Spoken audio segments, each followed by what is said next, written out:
ভারতের বিভিন্ন প্রান্তে কেন্দ্রের শাসক দল বিজেপির প্ররোচনায় বাংলা ভাষীদের বিরুদ্ধে এক বিদ্বেষমূলক প্রচার ও বৈষম্যের বাতাবরণ তৈরির ষড়যন্ত্র রচনার প্রতিবাদে পূর্ব বর্ধমান জেলা তৃণমূল যুব কংগ্রেসের ডাকে প্রতিবাদ মিছিল। আজকে সেই প্রোগ্রামটা আমরা বাংলা বিদ্বেষী যারা বিজেপি রাজ্যে বাঙালি যেখানে হেনস্থা হচ্ছে তার প্রতিবাদের এই মিছিল এখানে হচ্ছে।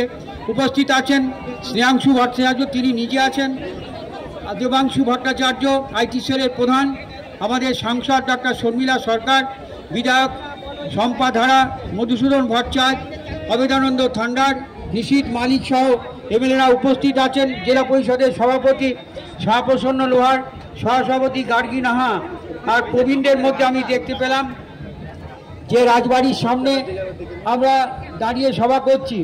এই বিশ্ববিদ্যালয় ছাত্র সংসদের প্রাক্তন সাধারণ সম্পাদক ডক্টর ফাল্গুনী মুখার্জি আছেন, সেই সময় আমি সংসদের সভাপতি ছিলাম। উজ্জ্বল প্রামাণিক নবনির্বাচিত বর্ধমান ডেভেলপমেন্ট অথরিটির চেয়ারম্যান আছেন, আইনুলবাবু হেঁটেছেন, প্রবীণ নেতা প্রণব চ্যাটার্জি, সুশান্তদা আছেন।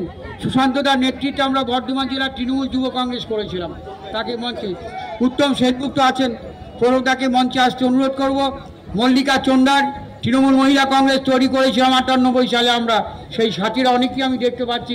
এবং আইনটিসির জেলা সভাপতি আপনাদের সন্দীপ বসু, যা বলার আমাদের দেবাংশু বলবেন, তিনি সুবক্তা, যুবকরা তার কথা। কিন্তু বাঙালিদের প্রতি অবিচার, বাঙালিদের প্রতি বিদ্বেষ, বাঙালিদের প্রতি হয়রানি, বাংলা ভাষায় কথা বললে তার ওপর নির্মম অত্যাচার, এ বাংলার মানুষ মানবে না, মমতা বন্দ্যোপাধ্যায় মানবে না। আমরা উপস্থিত মন্ত্রী স্বপন দেবনাথ সহ অন্যান্য তৃণমূল কংগ্রেস নেতৃত্ব।